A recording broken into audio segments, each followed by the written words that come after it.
Today's reading is in the book of Genesis, chapters 22 through 24, starting with chapter 22. After these things, God tested Abraham and said to him, "Abraham," and he said, "Here I am." He said, "Take your son, your only son Isaac, whom you love, and go to the land of Moriah and offer him there as a burnt offering on one of the mountains of which I shall tell you." So Abraham rose early in the morning, saddled his donkey, and took 2 of his young men with him and his son Isaac. And he cut the wood for the burnt offering and arose and went to the place of which God had told him. On the 3rd day, Abraham lifted up his eyes and saw that the place was afar. Then Abraham said to his young men, "Stay here with the donkey, and I and the boy will go over there and worship and come again to you." And Abraham took the wood of the burnt offering and laid it on Isaac his son, and he took in his hand the fire and the knife. So they went, both of them together, and Isaac said to his father Abraham, "My father." And he said, "Here I am, son." He said, "Behold, the fire and the wood, but where is the lamb for the burnt offering?" Abraham said, "God will provide for himself a lamb for the burnt offering, my son." So they went, both of them together. When they came to the place of which God had told him, Abraham built an altar there and laid the wood in order and bound Isaac his son and laid him on the altar on top of the wood. Then Abraham reached out his hand and took the knife to slaughter him. But the angel of the Lord called to him from heaven and said, "Abraham, Abraham." And he said, "Here I am." He said, "Do not lay your hand on the boy or do anything to him, for now I know that you fear God, seeing you have not withheld your son, your only son, from me." And Abraham lifted up his eyes and looked, and behold, behind him was a ram caught in the thicket by his horns. And Abraham went and took the ram and offered it up as a burnt offering instead of his son.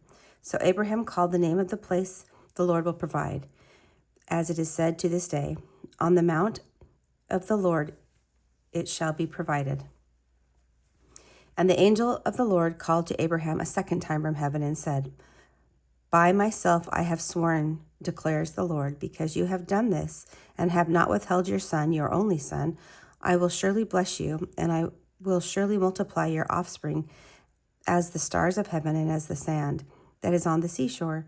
And your offspring shall possess the gate of his enemies, and in your offspring shall all nations of the earth be blessed, because you have obeyed my voice." So Abraham returned to his young men, and they arose and went together to Beersheba, and Abraham lived in Beersheba. Now after these things it was told to Abraham, "Behold, Milcah also has borne children to your brother Nahor, Uz his firstborn, Buz his brother, Kemuel the father of Aram, Kesed, Hazo, Pildash, Jildath, and Bethuel. Bethuel fathered Rebekah. These 8 Milcah bore to Nahor, Abraham's brother. Moreover, his concubine was named Reumah, bore Tebah, Gaham, Tahash, and Maacah. Chapter 23. Sarah lived 127 years. These were the years of the life of Sarah. And Sarah died at Kiriath Arba, which is Hebron, in the land of Canaan. And Abraham went into mourning for Sarah and to weep for her. And Abraham rose up from before his dead and said to the Hittites, "I am a sojourner and foreigner among you. Give me property among you for a burying place, that I might bury my dead out of my sight." The Hittites answered Abraham, "Hear us, my lord. You are a prince of God among us. Bury your dead in the choicest of our tombs. None of us will withhold from you his tomb to hinder you from burying your dead." Abraham rose and bowed to the Hittites, the people of the land, and he said to them, "If you are willing that I should bury my dead out of my sight, hear me, and entreat for me Ephron, the son of Zohar, that he may give me the cave of Machpelah, which he owns. It is at the end of his field. For the full price, let him give it to me in your presence as property for a burying place." Now Ephron was sitting among the Hittites, and Ephron the Hittite answered Abraham in the hearing of the Hittites, of all who went in at the gate of his city, "No, my lord, hear me. I give you the field, and I give you the cave that is in it. In the sight of the sons of my people, I give it to you. Bury your dead." Then Abraham bowed down before the people of the land, and he said to Ephron in the hearing of the people of the land, "But if you will hear me, I give the price of the field, accept it from me, that I might bury my dead." And Ephron answered Abraham, "My lord, listen to me. A piece of land worth 400 shekels of silver. What is that between you and me? Bury your dead." Abraham listened to Ephron, and Abraham weighed out for Ephron the silver that he had named in the hearing of the Hittites, 400 shekels of silver, according to the weights current among the merchants. So the field of Ephron in Machpelah, which was to the east of Mer, the field with the cave that was in it, and all the trees that were in the field throughout the whole area, was made over to Abraham as a possession in the presence of the Hittites before all who went in at the gate of his city. After this, Abraham buried Sarah his wife in the cave of the field of Machpelah east of Mer, which is Hebron, in the land of Canaan.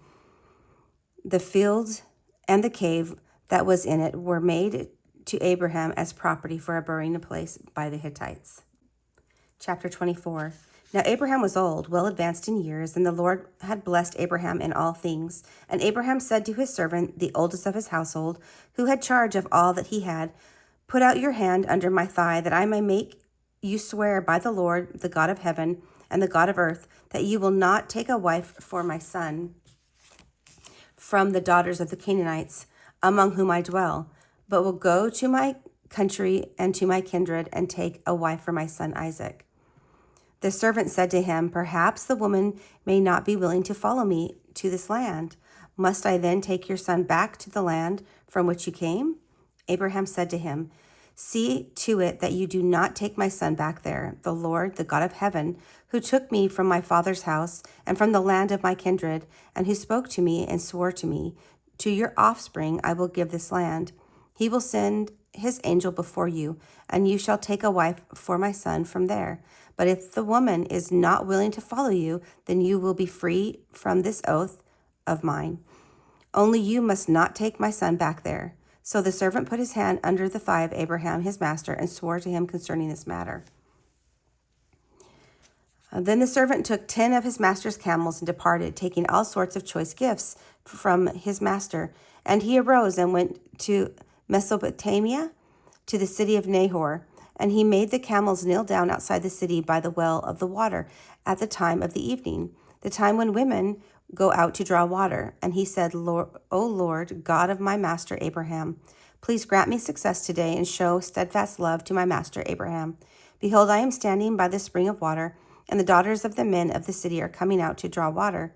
Let the young woman to whom I shall say, please let down your jar that I may drink, and who shall say, drink, and I will water your camels. Let her be the one whom you have appointed for your servant Isaac. By this I shall know that you have shown steadfast love to my master." Before he had finished speaking, behold, Rebekah, who was born to Bethuel, the son of Milcah, the wife of Nahor, Abraham's brother, came out with her water jar on her shoulder. The young woman was very attractive in appearance, a maiden whom no man had known. She went down to the spring and filled her jar and came up. Then the servant ran to meet her and said, "Please give me a little water to drink from your jar." And she said, "Drink, my lord." Then she quickly let down her jar upon her hand and gave him a drink. When she had finished giving him a drink, she said, "I will draw water for your camels also, until they have finished drinking." So she quickly emptied the jar into the trough and ran to the well to draw water. And she drew for all his camels. The man gazed at her in silence to learn whether the Lord had prospered his journey or not. When the camels had finished drinking, the man took a gold ring weighing a half a shekel and 2 bracelets for her arms weighing 10 gold shekels, and said, "Please tell me whose daughter you are. Is this room in your father's house for us to spend the night?" She said to him, "I am the daughter of Bethuel, the son of Milcah, whom she bore to Nahor." She added, "We have plenty of both straw and fodder, and a room to spend the night." The man bowed his head and worshipped the Lord and said, "Blessed be the Lord, the God of my master Abraham, who has not forsaken his steadfast love and his faithfulness towards my master. As for me, the Lord has led me in the way to the house of my master's kinsman." Then the young woman ran and told her mother's household about these things. Rebekah had a brother whose name was Laban, and Laban ran out toward the man to the spring as soon as he saw the ring and the bracelets on his sister's arm, and heard the words of Rebekah his sister. Thus the man spoke to me. He went to the man, and behold, he was standing by the camels at the spring. He said, Come in, O blessed of the Lord. Why do you stand outside? For I have prepared the house and a place for the camels. So the man came to the house and unharnessed the camels and gave straw and fodder to the camels. And there was water to wash his feet and the feet of the men who were with him. Then food was set before him to eat, but he said, I will not eat until I have said what I have to say. He said, Speak on.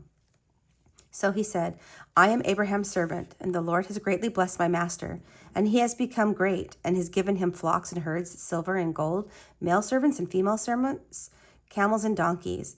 And Sarah, my master's wife, bore a son to my master when she was old, and to him he was given all that he has. My master has made me swear, saying, You shall not take a wife for my son from the daughters of the Canaanites, in whose land I dwell. But you shall go to my father's house and to my clan to take a wife for my son.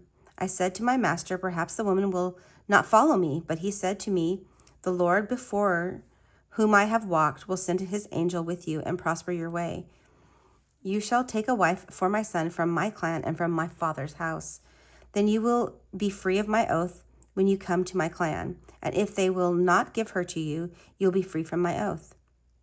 I came today to the spring and said, O Lord, the God of my master Abraham, if now you are prospering the way that I go, behold, I am standing by the spring of water. Let the virgin who comes out to draw water, to whom I shall say, Please give me a little water from your jar to drink.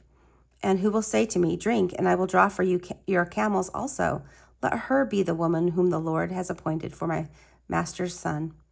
Before I had finished speaking in my heart, behold, Rebekah came out with her water jar on her shoulder, and she went down to the spring and drew water. And I said to her, Please let me drink. She quickly let down her jar from her shoulder and said, Drink, and I will give your camels drink also. So I drank, and she gave the camels drink also. Then I asked her, Whose daughter are you? And she said, The daughter of Bethuel, Nahor's son, whom Milcah bore to him. So I put the ring on her nose and bracelets on her arm. Then I bowed my head and worshipped the Lord and blessed the Lord, the God of my master Abraham, who has led me by the right way to take the daughter of my master's kinsman for his son. Now then, if you are going to show steadfast love and faithfulness to my master, tell me, and if not, tell me, that I may turn to the right hand or to the left.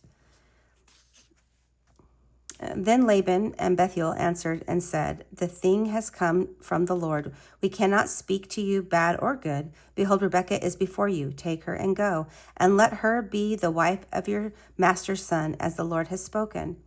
When Abraham's servant heard their words, he bowed himself to the earth before the Lord. And the servant brought out jewelry of silver and gold and garments and gave them to Rebekah. He also gave to her brother and to her mother costly ornaments. And he and the men who were with him ate and drank, and they spent the night there. When they arose in the morning, he said, Send me away to my master.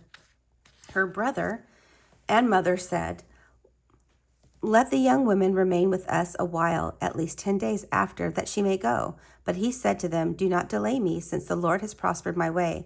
Send me away that I may go to my master. And they said, Let us call the young woman and ask her. And they called Rebekah and said to her, Will you go with this man? And she said, I will go. So they sent away Rebekah, their sister, and her nurse, and Abraham's servant and his men. And they blessed Rebekah and said to her, Our sister, may you become thousands of tens thousands, and may your offspring possess the gate of those who hate him. Then Rebekah and her young women arose and rode on the camels and followed the man. Thus the servant took Rebekah and went his way. Now Isaac had returned from Beer-lahai-roi and was dwelling in Nebeg. And Isaac went out to meditate in the field toward evening, and he lifted up his eyes and saw, and behold, there were camels coming. And Rebekah lifted up her eyes when she saw Isaac. She dismounted from the camel and said to the servant, Who is that man walking in the field to meet us? The servant said, It is my master. So she took her veil and covered herself. And the servant told Isaac all the things that he had done. Then Isaac brought her into the tent of Sarah his mother, and took Rebekah, and she became his wife, and he loved her. So Isaac was comforted after his mother's death.